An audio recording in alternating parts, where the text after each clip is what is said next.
नमस्कार विद्यार्थी मित्रांनो, रामकृष्ण हरी. श्री हरिकीर्तन प्रबोधिनीच्या या कीर्तन प्रशिक्षण कार्यशाळेत आपल्या सर्वांचं स्वागत आहे.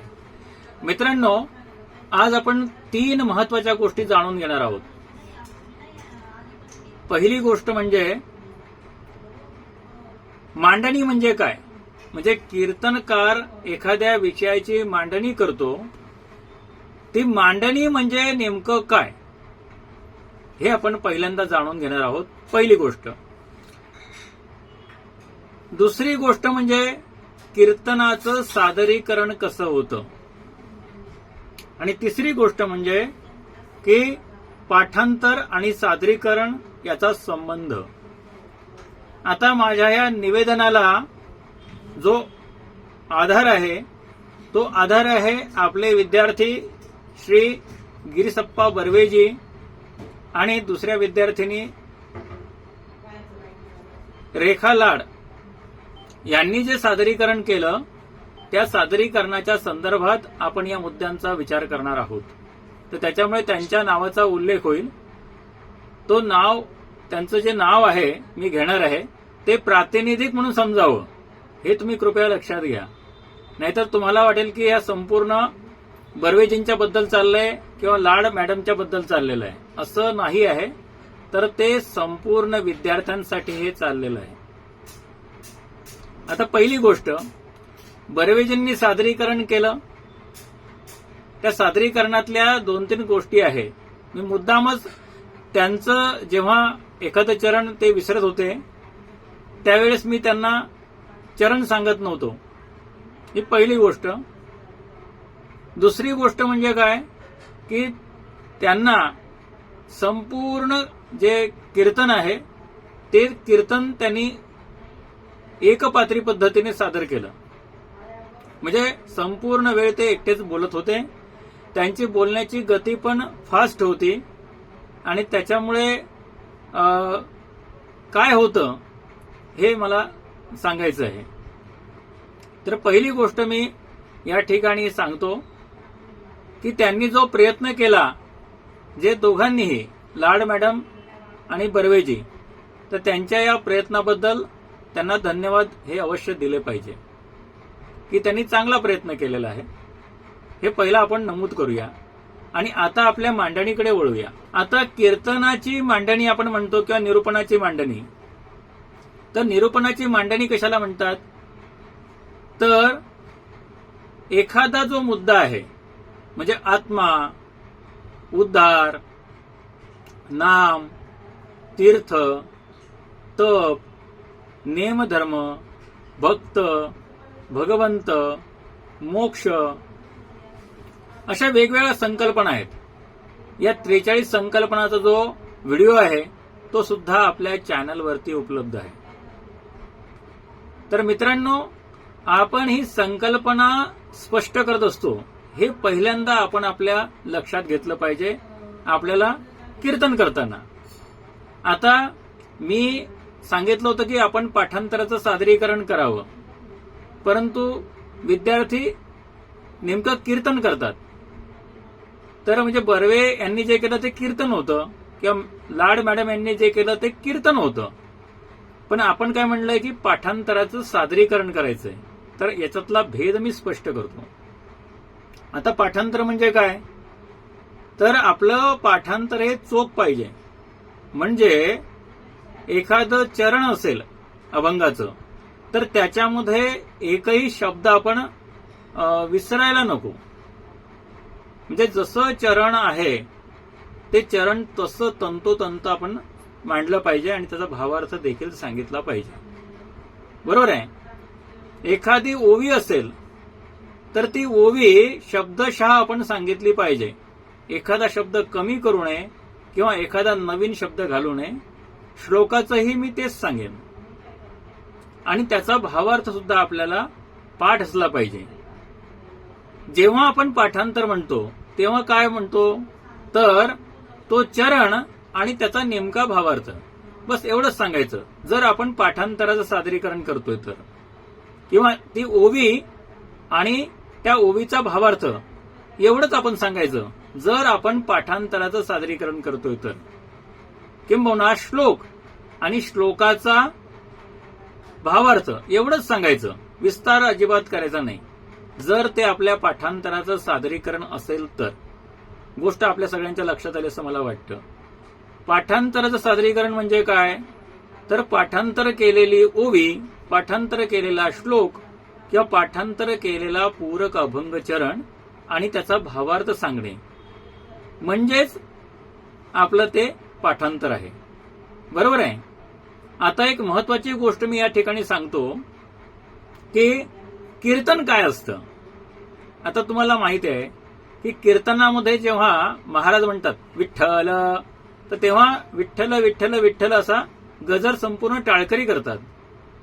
किंवा कीर्तनकार महाराज जेव्हा एखादं प्रमाण देतात की नाही नाश हरी आठविता मुखे, जोडतील सुखे सकळही. आता हा जो चरण आहे हा चरण गायनाचार्य गातात. मग तो अर्धा मिनिटं गातील किंवा 1 मिनिटं गातील. बरोबर आहे. आता त्यातली नेमकी गंमत कशी असते, आता हे आपल्या सादरीकरणाचं रहस्य आहे जे मी तुम्हाला सांगतोय. तर ज्या वेळेला तो गायनाचार्य त्या पूरक अभंग चरणाचं गायन करतोय त्यावेळेस त्याने चाल कोणती लावलेली आहे, त्याने राग कोणता वापरलेला, स्वर काय वापरलेले आहेत, किंवा पखवाजी कशा सुंदर पद्धतीने पखवाज वाजवतोय याच्याकडे कीर्तनकाराने लक्ष द्यायचं नसतं. आपण लक्ष देतोय असं भासवायला हरकत नाही, त्यांच्याकडे बघणं, हसणं, मान डोलवणं. परंतु आपण काय करायचंय, तर आपला पुढचा मुद्दा आपण कोणता मांडणार आहे त्याची आपल्या मनात तयारी करायची असते. आणि ती तयारी करून झाली की त्याच्यानंतर मग जर विठ्ठल विठ्ठल असेल तर आपण लोकांना थांबवू शकतो असं करून.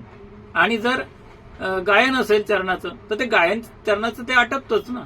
ते आटपल्यानंतर आपण जी ते म्हणतात की नाही रिफ्रेश युअर मेमरी, म्हणजे तुम्ही आता पुढे मला कोणती ओवी सांगायची आहे, पुढे मला कोणता अभंग चरण सांगायचं आहे किंवा मला कोणता श्लोक सांगायचा आहे, तर याचं तुम्ही स्मरण करू शकता.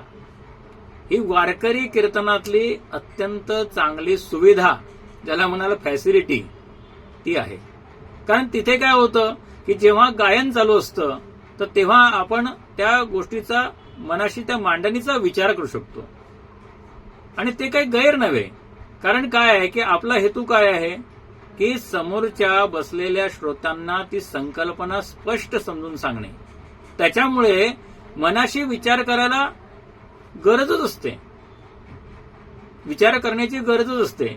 समोर बसलेले श्रोते कोण आहेत, त्यांची समजण्याची एक क्षमता आहे ती काय आहे, किंवा आपण कुठला दृष्टांत दिला तर त्यांना ते लगेच समजेल, याची जरा थोडीशी आपल्याला गोळाबेरीज करावी लागते, त्याचा विचार करावा लागतो. आणि मग काय होतं की असा विचार करून जर आपण पुढचं आपलं जे काही मांडणं आहे किंवा जे काही निरूपण आहे ते आपण मांडलं तर ते लोकांना अपील होतं. म्हणजे लोकांना वाटतं की अरे वा, की महाराज छान बोलले, एकदम परफेक्ट बोलले. आता या माझ्या सांगण्यामध्ये काही इंग्रजी शब्द येतात आहेत, तर ते तुम्हाला ते नीट कळावं म्हणून मी ते मुद्दाम वापरतोय. कीर्तन करताना आपल्या मुखातून शक्यतो कुठलाही इंग्रजी शब्द, म्हणजे जर आपण अवतरण सांगत असाल तर ती गोष्ट वेगळी आहे, पण मराठी शब्दांमध्ये घुसखोरी करून आलेला इंग्रजी शब्द नको. मुद्दा स्पष्ट झाला का? पहिली गोष्ट म्हणजे काय, वारकरी कीर्तनामध्ये सुविधा आहे की कीर्तनकार मांडणी करताना आपल्या मनाशी विचार करू शकतो की मला पुढे काय बोलायचंय, आणि त्यासाठी म्हणा किंवा त्याला मध्ये विचार करण्याची संधी मिळावी म्हणून ही संपूर्ण गायनाचार्य मंडळी असतात.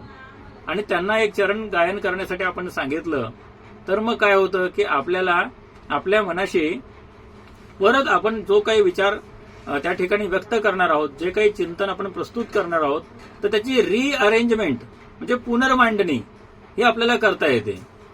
आता बर्वेजींचं म्हणा काय एक गोष्ट होत होती की त्यांना त्या चरणातला एखादा शब्द आठवत नव्हता.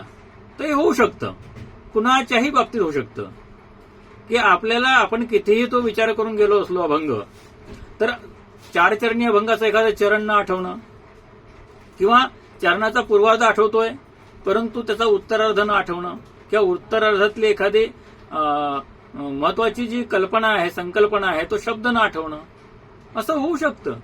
मग याला दोनच उपाय आहे.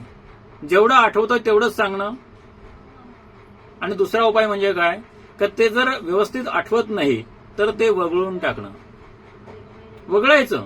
कारण कसं आहे की तुम्ही जेव्हा कीर्तन करणार आहेत, हे बघा, हे पाठांतरात सादरीकरण नाही म्हणत आहे मी आता. कीर्तन जेव्हा करणार आहात त्या कीर्तनामध्ये तुम्ही हे करू शकता. आता ते आठवतच नाही, त्याच्यामुळे ते आपण बाजूला काढून सरळ पुढे जाऊ शकतो. कारण ते नाही सांगितलं तर ती कल्पना काही पुरेशी स्पष्ट होणार नाही, अशातला भाग नाही. आणि जर ती संकल्पना आपण सुस्पष्ट आपल्या मनाशी करून घेतली असेल तर आपण मुळीच विसरणार नाही. कारण ती आपल्याशीच बोललेली असणार संकल्पना. ती संकल्पना आपल्याला पुरेशी स्पष्ट असणार, त्याच्यामुळे आपण ते विसरू शकत नाही. हे तुम्ही कृपया लक्षात घ्या. आपण विसरतो का, तर ती कल्पना जी आहे ती आपल्याशी पुरेशी स्पष्ट नसल्यामुळे आपण विसरतो. हे लक्षात घ्या. जर आपल्याला ते संपूर्ण अवगत झालेलं आहे आणि ती संकल्पना आपण जी मांडणार आहोत ती आपण संपूर्ण समजून घेतलेली असेल तर आपण शक्यतो विसरत नाही. त्याच्यामुळे आपण कीर्तन म्हणजे निरूपण आणि पाठांतरात सादरीकरण यातला भेद आपण ओळखून घेतला पाहिजे. तर या ठिकाणी जेव्हा आपण म्हणतो की मी पाठांतराचं सादरीकरण करतो तर त्याच्यामध्ये जे काही आपण पाठ केलेलं आहे म्हणजे श्लोक, ओवी किंवा पूरक अभंगचरण आणि त्याचा भावार्थ तेवढंच सांगायचं, विस्तार करत नाही. विस्तार करण्याची गरज नाही. आणि जेव्हा तुम्ही म्हणाल की मी कीर्तन करतो तेव्हा ते कीर्तन करण्याच्या पद्धतीने आपल्याला ते सादर करायचं आहे. आता दोन्हीही विद्यार्थ्यांनी जे काही सादरीकरण केलं ते सादरीकरण पाठांतराचं सादरीकरण नव्हतं. मी परत तुम्हाला सांगतो, ते होतं कीर्तनाचं सादरीकरण.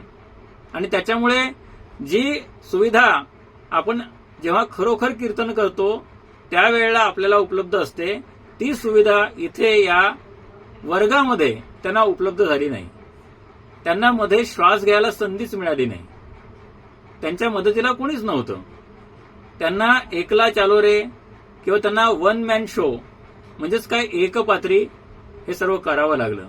आणि त्याच्यामुळे काय आहे की एकाच वेळेला आपण समोर मांडणी करणं, त्याच वेळेला आपण आठवणं आणि त्याच वेळेला अनेक गोष्टीचं भान ठेवणं हे काही एकदम जमणारी गोष्ट नसते. आणि त्याच्यामुळे काय होतं की मनुष्य सहजही विसरून जाऊ शकतो. तर त्याच्यामुळे आपण तुम्हाला अशा प्रकारे कीर्तनाचं सादरीकरण करण्याची संधी देणार आहोत, ज्याला आपण कीर्तन सादरीकरण म्हणतो किंवा निरूपण म्हणतो. पण ती गोष्ट वेगळी आणि पाठांतराचं सादरीकरण ही गोष्ट वेगळी.